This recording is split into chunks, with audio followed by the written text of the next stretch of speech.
Donc, bac physique-chimie métropole 17 juin 2025, exercice 2, petit 3. Et donc, on avait fait la question 10, maintenant on passe à la question 11. Dans la question 10, on avait montré que le nombre de noyaux formés de strontium en fonction du temps qui était obtenu par la dégradation du rubidium 87 était égal au nombre de noyaux du rubidium à l'état 0, enfin à t égale 0, moins le nombre de noyaux de rubidium qui était présent au temps t, puisque en fait un noyau de rubidium se transforme en un noyau de strontium par une réaction de dégradation. Et donc, on a donc cette formule-là qu'on avait vue dans la question numéro 10. Et donc, dans la question 11, on nous demande d'en déduire l'égalité nombre de noyaux de strontium formés en fonction du temps est égal au nombre de rubidium en fonction du temps, facteur de exponentielle de lambda t moins 1. Donc, on avait vu que le nombre de noyaux de rubidium en fonction du temps, qui était solution d'une équation différentielle, était cette expression-là, on l'avait vu dans la question 7. Donc, comment on va faire pour obtenir cette expression qui est ici? Bon, ils ont bien dit en déduire. Quand on dit en déduire, ça veut dire utiliser la question d'avant. Et dans la question d'avant, on voit bien qu'on a le nombre de noyaux de strontium formés en fonction du temps, exactement ce qu'on cherche ici, mais bon, on n'a pas la même chose de l'autre côté, mais on va quand même partir de ça.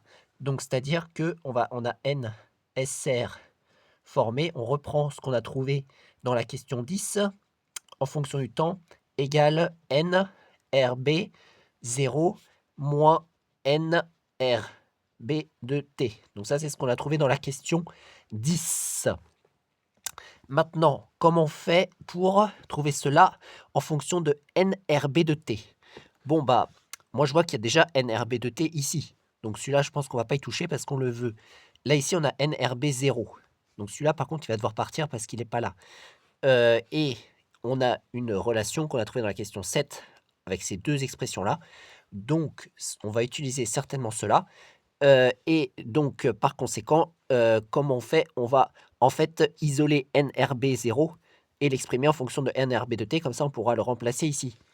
Et donc, d'après cette relation qu'elle a, on peut dire, bon, d'après la question 7, virgule, eh bien, en fait, on va avoir NRB0 qui va être égal à NRB de T divisé par E de moins lambda T.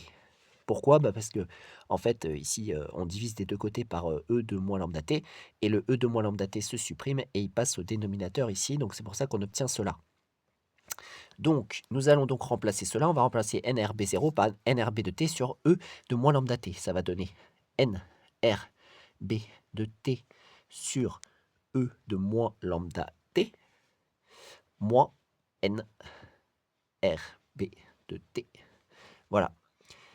Qu'est-ce qu'on remarque dans cette expression? On a un facteur commun, parce que on a deux termes avec un même facteur qui est NRB de T. Ici, c'est NRB de T fois 1, parce que sous-entendu, on multiplie par 1 ici. Et ici, c'est NRB de T fois 1 sur E de moins lambda T. Parce que je rappelle que quand on a une fraction comme ça, A sur B, on peut dire que c'est A fois 1 sur B, comme cela. Voilà.